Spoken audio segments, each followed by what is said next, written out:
The certified letter arrives on a Tuesday morning in October, thick cream paper that feels expensive between my fingers.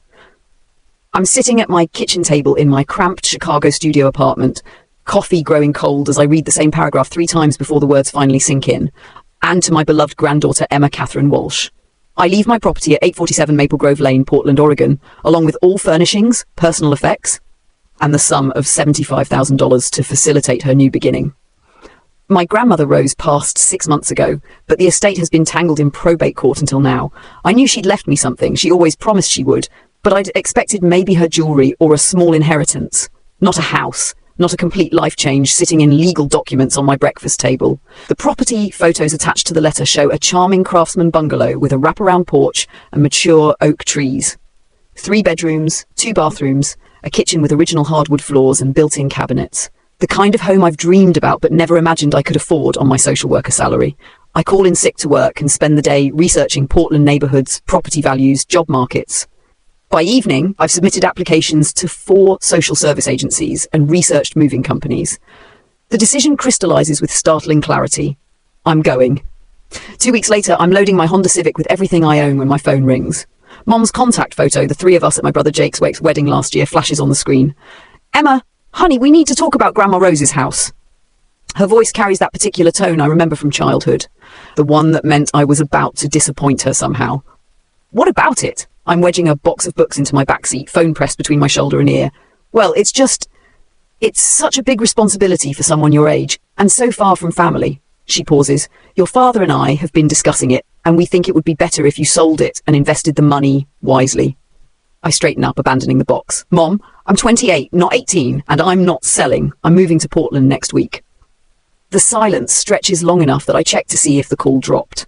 Finally, she speaks again, her voice tight with the kind of controlled disappointment that's been the soundtrack to most of our conversations since I graduated college. Moving? Emma, that's very impulsive. You have a good job here, stability. You can't just run off to Oregon because you inherited some old house. It's not some old house. Mom, it's Grandma Rose's house. She left it to me specifically. She wanted me to have it. She was elderly, sweetie. Sometimes elderly people don't think through the practical implications of their decisions. The casual dismissal of my grandmother's final wishes hits me like a physical blow. Grandma Rose had been sharp as a tack until her final days, managing her own finances and making detailed plans for her estate. Calling her mentally incompetent feels like a betrayal of her memory. I've made my decision, I say, my voice steadier than I feel. I'll call you when I get there. I hang up before she can respond and spend the rest of the evening packing with an urgency that has nothing to do with my moving timeline and everything to do with the growing certainty that staying would somehow be giving up the first real opportunity I've ever had. The drive to Portland takes 3 days, and I use every mile to convince myself I'm making the right choice. The doubts creep in at rest stops and in anonymous motel rooms. What if I can't find work? What if I'm making a huge mistake? What if Mom is right about this being too big a responsibility? But when I pull into the driveway at 847 Maple Grove Lane and see the house in person, those doubts evaporate. It's even more beautiful than the photos suggested. The autumn light filters through the oak trees, casting everything in golden warmth. The porch swing creaks gently in the breeze, and I can picture Grandma Rose sitting there with her morning coffee, watching the neighborhood wake up. The key turns easily in the front door, and stepping inside feels like coming home. The hardwood floors gleam with decades of careful maintenance. Built-in bookshelves line the living room walls, still holding some of Grandma Rose's favorite novels. The kitchen smells faintly of cinnamon and vanilla, scents that transport me instantly to childhood visits filled with homemade cookies and long conversations about books we'd both read. I'm standing in what will be my bedroom, Grandma Rose's old room, with windows facing the back garden, when my phone buzzes with a text from my brother Jake. Mom told me about your Portland plan. Are you seriously doing this? I type back quickly. Already here. House is beautiful. Thank you for asking how I'm doing. His response comes immediately. Em, be realistic. You don't know anyone there. What about your career? Your relationships? I stare at the text for a long moment before responding. What relationships? I work 60 hours a week at a job that pays barely enough to survive in Chicago. My social life consists of drinks with co-workers twice a month. What exactly am I giving up? He doesn't reply. That evening, I order pizza and eat it sitting on the porch swing, watching my new neighbors walk their dogs and tend their gardens. A woman across the street waves and I wave back, feeling more connected to this place after 6 hours than I have to Chicago after 5 years. My first week in Portland passes in a blur of job interviews, furniture shopping, and exploring the neighborhood. The job market is better than I'd hoped. My Chicago experience translates well, and I have 3 solid prospects by Friday. The house reveals new charms daily. A window seat in the breakfast nook, built-in storage solutions everywhere, a basement workshop with tools and supplies suggesting Grandma Rose had been quite handy.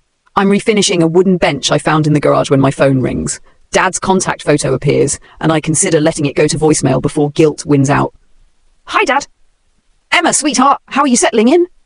His voice is carefully neutral, but I can hear tension underneath. Really well, actually. I think I have a job lined up, and the house is amazing.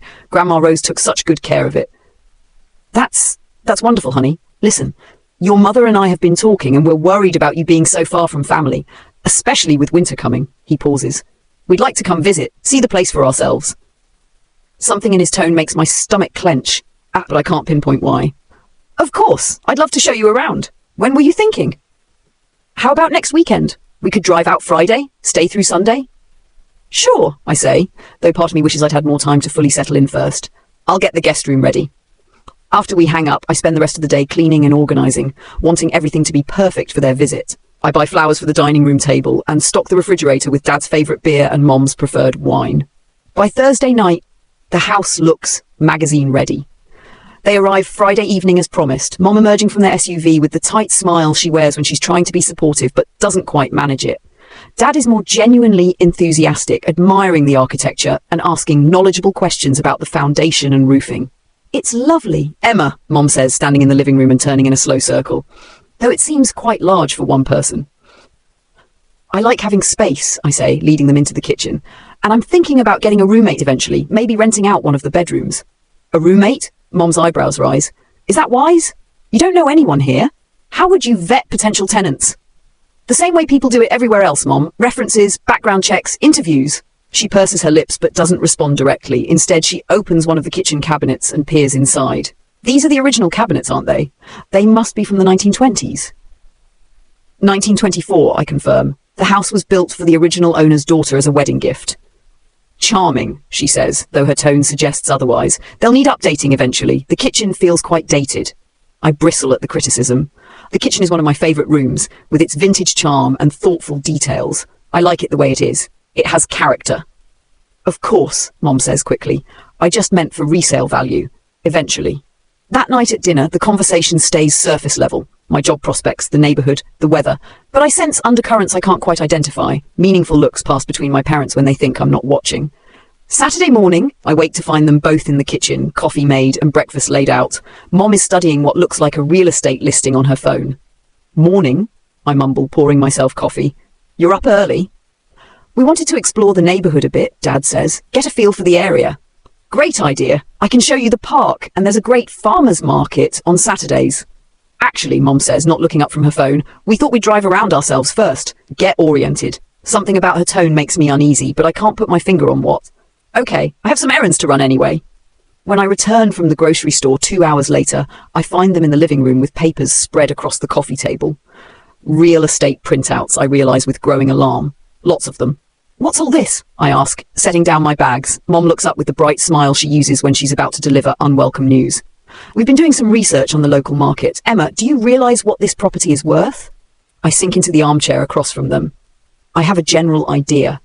$450,000, Dad says, his voice heavy with meaning. Minimum, possibly more with the right improvements. That's wonderful, I say slowly. It means Grandma Rose left me something even more valuable than I realised.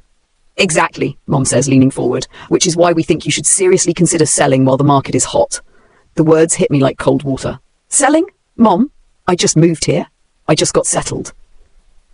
I know, honey, and we're so proud of you for being adventurous, but this is an incredible opportunity. $450,000, Emma. You could buy something smaller here and have money left over for investments. Or you could come back to Chicago and buy outright, no mortgage at all. But I don't want something smaller, and I definitely don't want to go back to Chicago. Dad joins in, his voice taking on the patient tone he used when explaining why I couldn't have the car I wanted for my 16th birthday or go to the expensive college I preferred.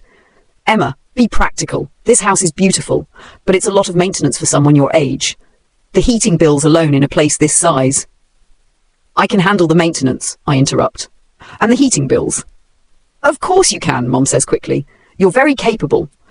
It's just that this could set you up for life financially. You could invest the money, buy a nice condo, and have security for the future.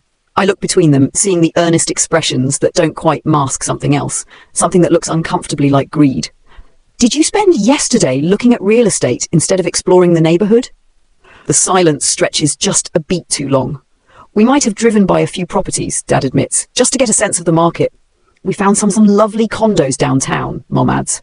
Much more practical for a single woman. Better security, less maintenance, closer to nightlife and restaurants.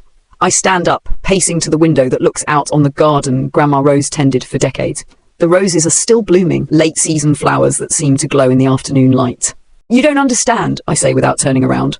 This isn't about money or practicality. This is about Grandma Rose wanting me to have something of my own, something stable and beautiful and permanent.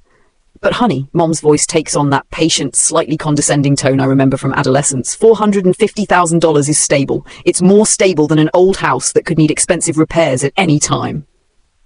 I turn to face them. When did you start seeing everything in terms of dollar signs? We're not, Dad begins, but I cut him off. Yes, you are. You've been here less than 24 hours and you're already planning how to liquidate my inheritance. That's not fair, Mom says, her voice sharpening.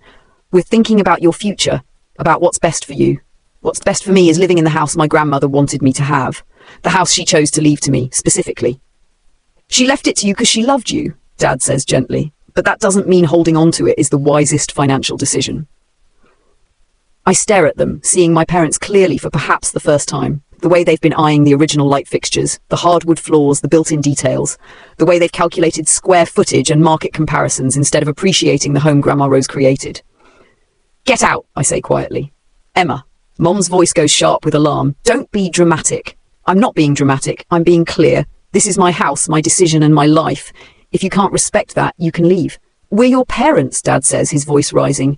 We're trying to help you make a smart choice. No, you're trying to manage my choice because you don't trust me to make my own decisions. You've been doing it my whole life, and I'm done with it. Mom stands up, gathering the real estate printouts. Fine, we'll give you some time to think about it rationally. There's nothing to think about. I'm not selling. They leave that afternoon instead of Sunday morning, the air thick with disappointment and unresolved tension.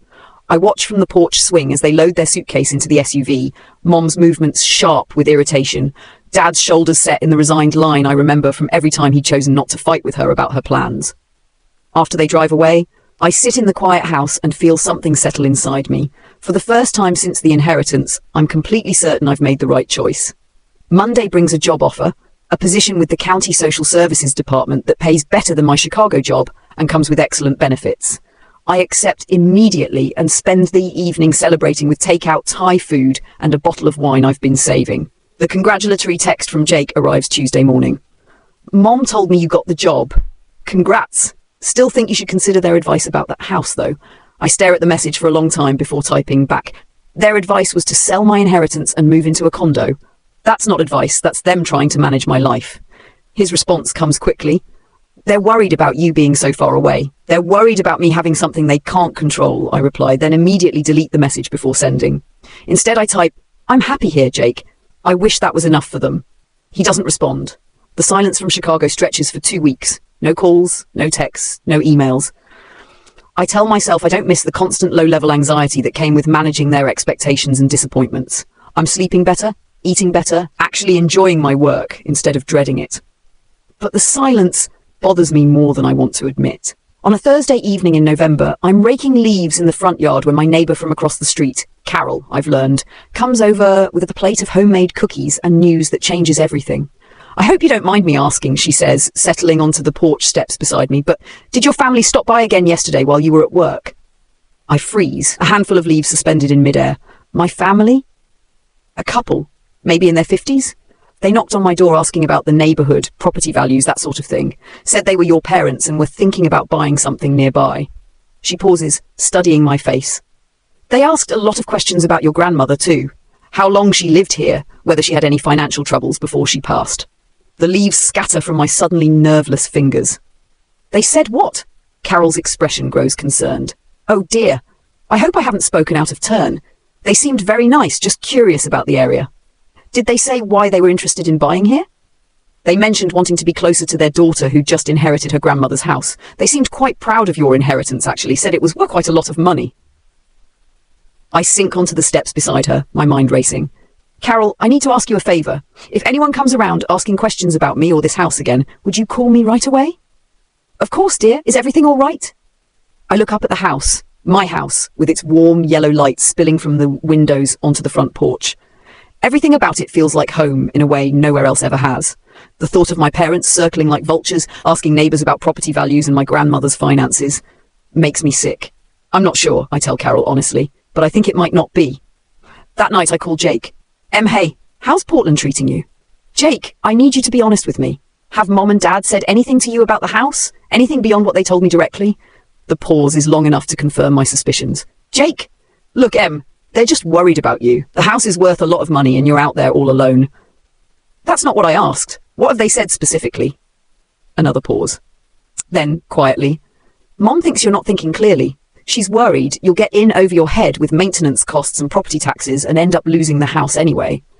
And she might have mentioned that if you were struggling financially, they could help. Maybe take over the mortgage, keep it in the family. The words hit me like a physical blow. Take over the mortgage? Jake, I own this house outright. There is no mortgage. I know, but if you needed money for repairs or property taxes or whatever, they could help with financing and gradually take ownership, I finish for him. Is that what she's planning? You're being paranoid. They just want to help. They were here yesterday, Jake, while I was at work, asking neighbours about property values and Grandma Rose's finances. Does that sound like helping to you? The silence stretches so long, I check to make sure the call is still connected. Jake? Maybe they're just being thorough. You know how Mom is about research. But his voice lacks conviction, and I know he's starting to see what I'm seeing. I have to go, I tell him. But Jake, if they ask you to help them with anything related to my house or my finances, please don't, please. They're our parents. They wouldn't. Promise me. Another long pause. Okay, I promise. After I hang up, I sit in my kitchen and make a list of everything that's happened since I inherited the house. The immediate push to sell, the surprise visit, the real estate research, the neighbour interviews, the suggestions about financing and help with expenses. It looks like a plan. A systematic attempt to get control of my inheritance. Friday morning, I call a lawyer. Sarah Chen's office is in a restored Victorian downtown, and she greets me with sharp eyes and a firm handshake. I explain the situation as objectively as I can, trying to stick to facts rather than feelings. So your parents have made no direct claims to the property? She asks, making notes on a legal pad. Not yet, but they've been researching its value, interviewing neighbours, and suggesting they could help with expenses that don't exist. And you own the property free and clear? Completely. The will has been through probate. There are no liens, no mortgages, no outstanding debts. Sarah sets down her pen and looks at me directly. Emma, I'm going to be frank with you. What you're describing could be groundwork for a financial exploitation attempt. It's more common than you might think, especially with inherited property. My stomach clenches. What kind of exploitation? There are several scenarios. They could try to establish a pattern of financial support that creates a legal obligation. They could claim you're unable to manage the property and petition for guardianship. They could even try to argue that the inheritance was meant to benefit the whole family and challenge the will. But it's been through probate. It's legal. Absolutely, but that doesn't stop people from making claims, and defending against those claims costs time and money. She pulls a business card from her desk drawer. I'm going to give you the name of an estate attorney who specialises in inheritance disputes. I also recommend documenting every interaction you have with your parents going forward. I leave her office with a thick folder of information and a growing sense of dread. The inheritance that was supposed to be my fresh start is becoming the centre of a family war I never wanted to fight. That evening, I'm making dinner when the doorbell rings. Through the peephole, I see a man in a suit holding a clipboard. He looks official and my heart starts racing. Emma Walsh? He says when I open the door. Yes? I'm Robert Martinez with Pacific Northwest Property Assessments. We're conducting a neighbourhood evaluation for tax reassessment purposes. Would you mind if I took some measurements of your property? Something about his tone doesn't ring true. Can I see some identification? He produces a business card and what looks like an official ID, but they could be fake for all I know. I'm sorry, but I'd prefer to schedule this through official channels. You can contact the county assessor's office and they can set up an appointment. His expression doesn't change, but something shifts in his eyes. Of course, I'll have them reach out to you directly. I close the door and immediately call the county assessor's office. It's after hours, so I leave a voicemail asking about any scheduled property evaluations in my area. The return call comes the next morning. Miss Walsh, we have no property evaluations scheduled for your neighbourhood. The entire area was reassessed just 2 years ago. I described the man who came to my door, and the woman on the phone sounds genuinely concerned. That sounds like someone trying to gain access to your property fraudulently. You should file a police report. The police report is filed, but the officer who takes my statement confirms what I already suspect. Without more concrete evidence of wrongdoing, there's not much they can do, except keep a record in case other incidents occur. Sunday afternoon, I'm replanting some bulbs in the front garden when Carol comes over again, this time looking worried. Emma, I think you should know that same couple was back yesterday. They didn't knock on my door this time, but I saw them taking pictures of your house. When they noticed me watching, they drove away quickly. My hands are shaking as I brush soil off my knees. Did you get their license plate number? I wrote it down. She hands me a piece of paper. I also called my son-in-law. He's a private investigator, and he said taking pictures of someone's property without permission could be considered stalking or harassment. The license plate number confirms what I already know. It's my parents' car. That night, I called Jake again. Jake, I need you to tell me exactly what Mom and Dad have said about my house. Everything. I don't think. Jake, they were here yesterday taking pictures of my house. This has gone way beyond concern for my well-being. The silence stretches long enough that I know I've hit something important. Jake! Look, I probably shouldn't tell you this, but she's been really obsessed with the inheritance. She keeps talking about how unfair it is that Grandma Rose left everything to you instead of splitting it between all her grandchildren. My heart starts pounding. What do you mean everything? The house, the money, all of it. She keeps saying Grandma Rose must not have been thinking clearly, that she would have wanted all her grandchildren to benefit equally. But Jake, you know that's not true. Grandma Rose was completely sharp, and she made her wishes very clear. I know that, you know that, but Mom has convinced herself otherwise. What else has she said? Another long pause. She's been talking to lawyers, looking into whether the will can be contested.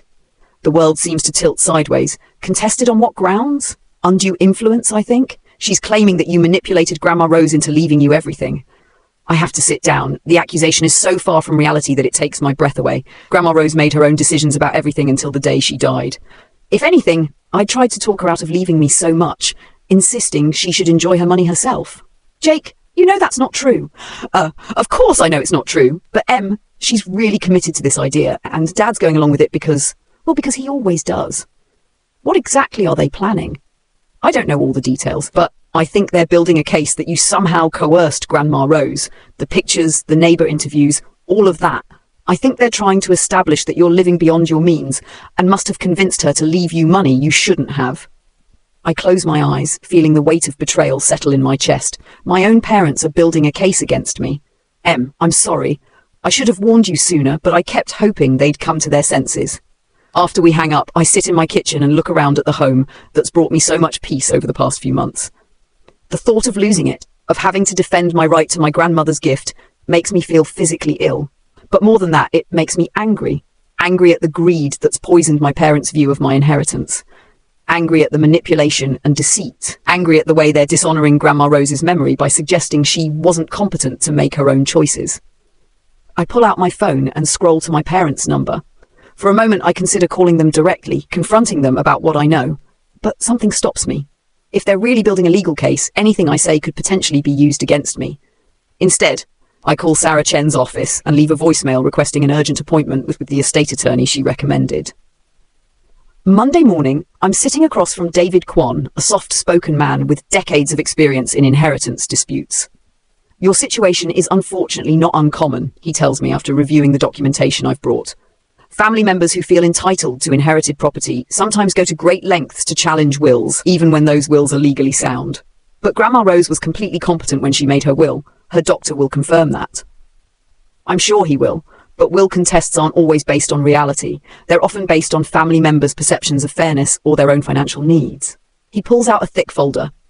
Here's what we need to do to protect your inheritance. First, we'll gather evidence of your grandmother's mental competency at the time she made her will. Medical records, witness statements, anything that demonstrates she was making informed decisions. What kind of witness statements? Anyone who interacted with her regularly in her final years. Her doctor, neighbours, friends from church, the people at the bank where she did her financial business. We want to establish a clear picture of a woman who was fully in control of her faculties and making deliberate choices about her estate. And second, We document every attempt your parents have made to access your property or interfere with your ownership.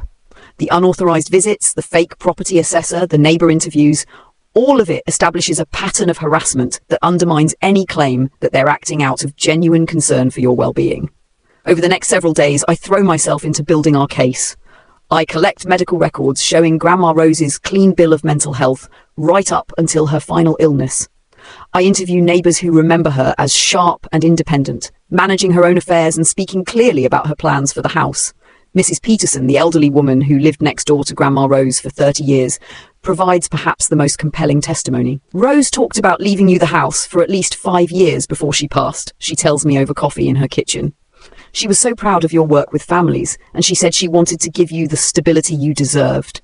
She mentioned specifically that she hoped you'd raise your own family there someday. The banker who handled Grandma Rose's finances is equally clear. Mrs. Walsh was one of our sharpest customers right up until the end. She came in personally to review her will and estate planning just 6 months before she passed. There was never any question about her mental capacity. But the most powerful evidence comes from an unexpected source. I'm cleaning out Grandma Rose's desk when I find a folder labelled "For Emma" in her careful handwriting. Inside are copies of all her financial records, property documents, and a handwritten letter dated just 2 months before her death. "My dearest Emma," it reads, "if you're reading this, it means I'm gone, and you've inherited my house.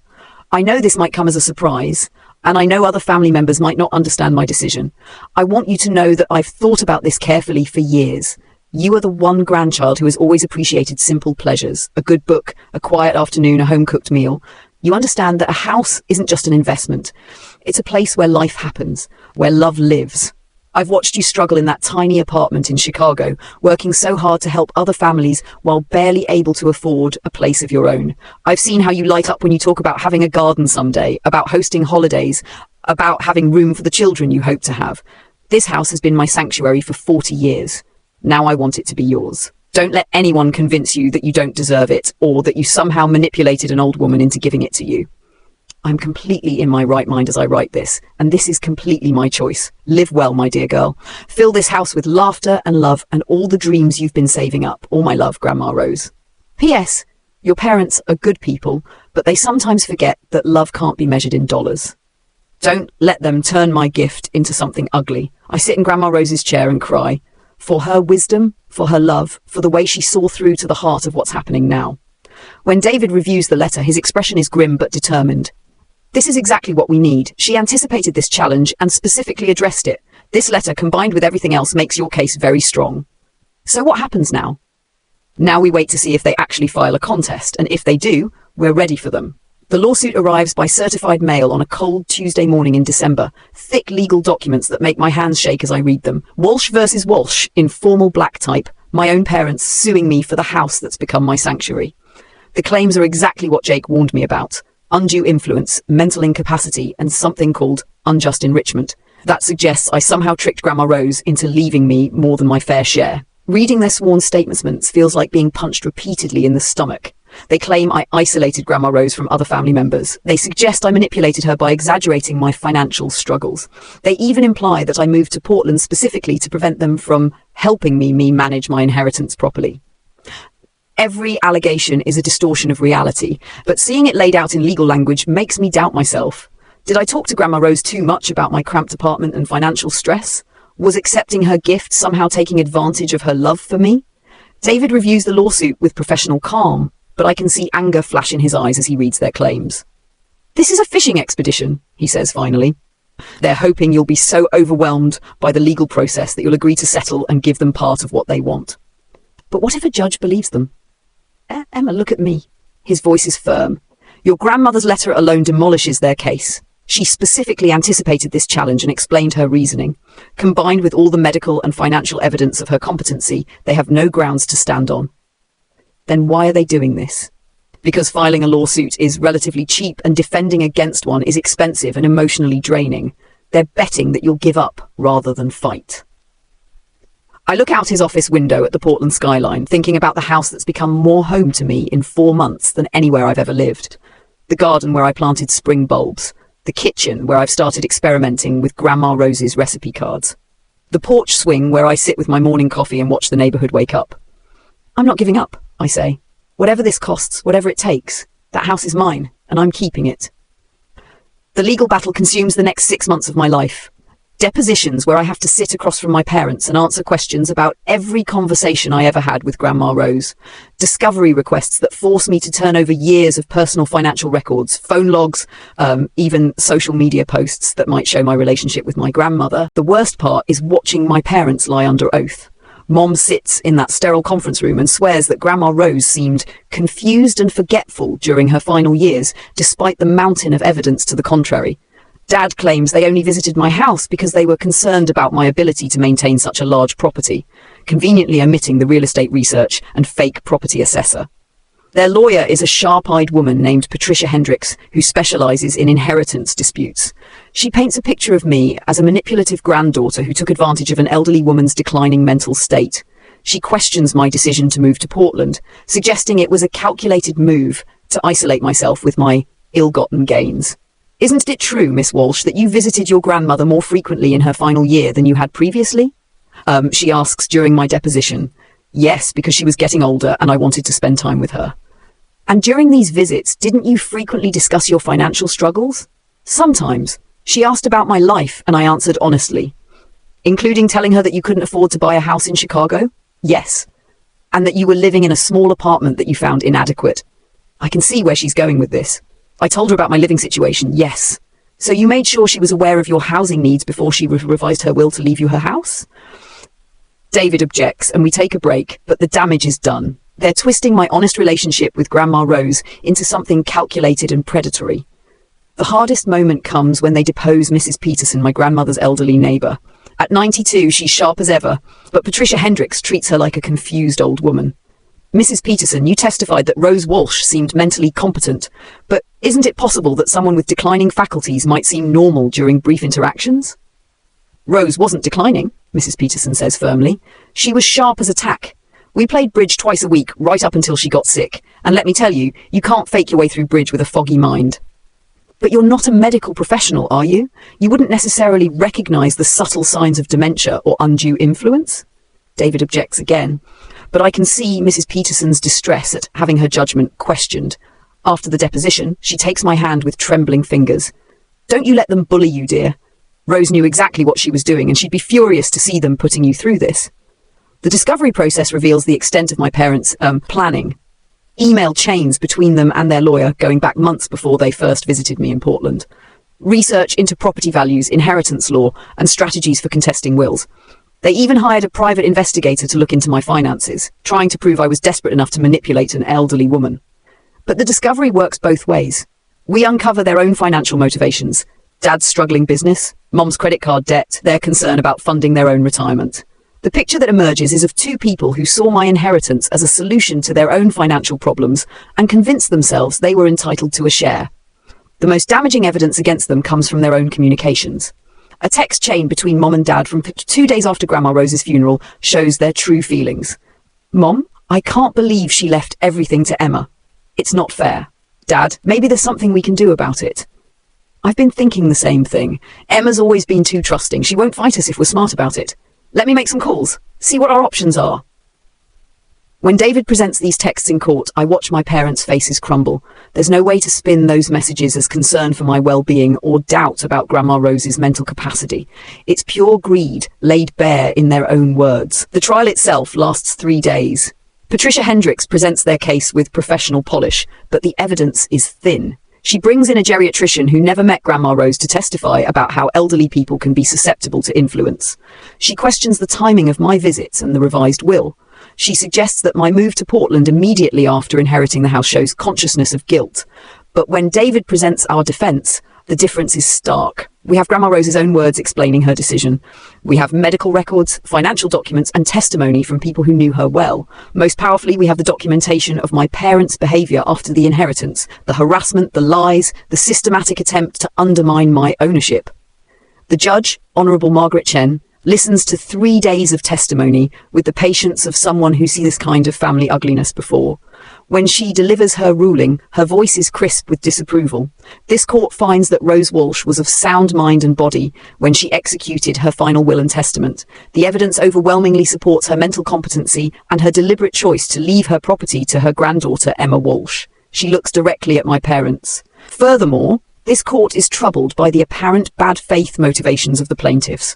The evidence suggests this lawsuit was filed not out of genuine concern for Mrs. Walsh's mental state, but out of disappointment and financial self-interest. The judge awards me not only the house, which was never really in question legally, but also attorney's fees and court costs. The final tally is over $60,000 that my parents now owe me. As we leave the courthouse, I expect to feel victorious. Instead, I feel hollow. I've won, but I've lost my family in the process. The people who raised me, who taught me right from wrong, who I thought loved me unconditionally, have spent 6 months trying to destroy me for money. Mom approaches me in the courthouse parking lot, her face blotchy with tears. Emma, please. This doesn't have to end our relationship. I look at her, really look at her, and see a stranger. Someone capable of lying under oath, of hiring investigators to dig up dirt on her own daughter, of twisting a grandmother's love into something ugly and manipulative. You sued me, I say quietly. You stood in court and called me a liar and a manipulator. You tried to take away the house that Grandma Rose specifically wanted me to have. How do we come back from that? We were trying to protect the family's interests. Whose family? Because you spent 6 months treating me like I wasn't part of it. Dad steps forward, his face haggard.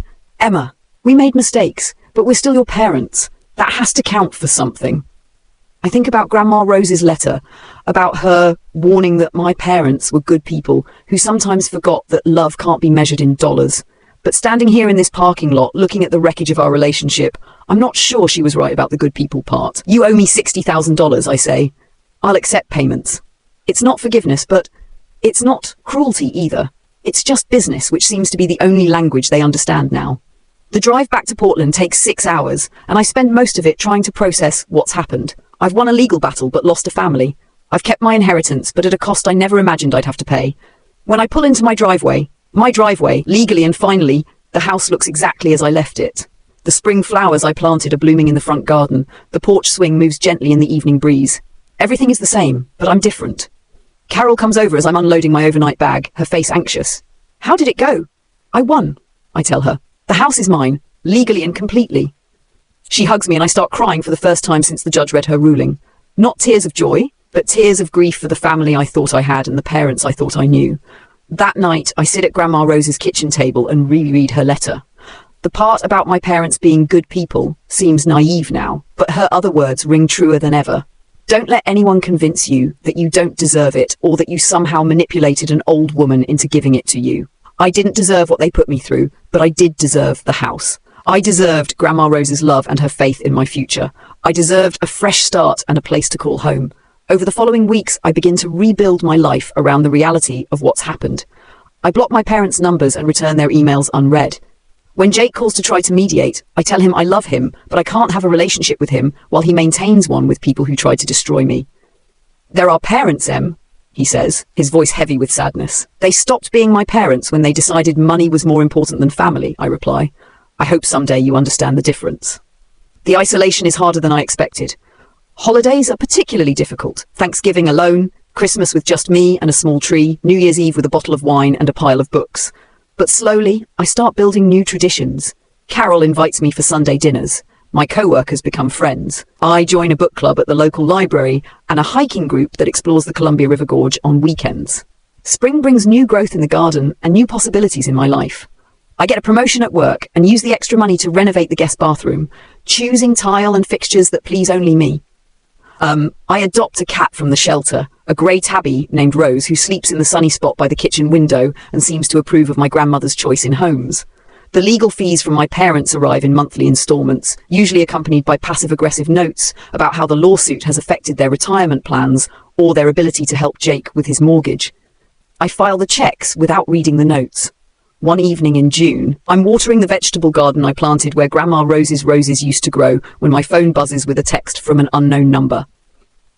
Emma, this is your cousin Sarah, Uncle Tom's daughter. I heard about what happened with the lawsuit. I wanted you to know that not everyone in the family thinks what your parents did was right. Would you be open to talking sometime? I stare at the message for a long time before responding. I'd like that. Thank you for reaching out. Her call comes that weekend and we talk for 2 hours. She tells me about the family drama the lawsuit caused, how it forced everyone to take sides and examine their own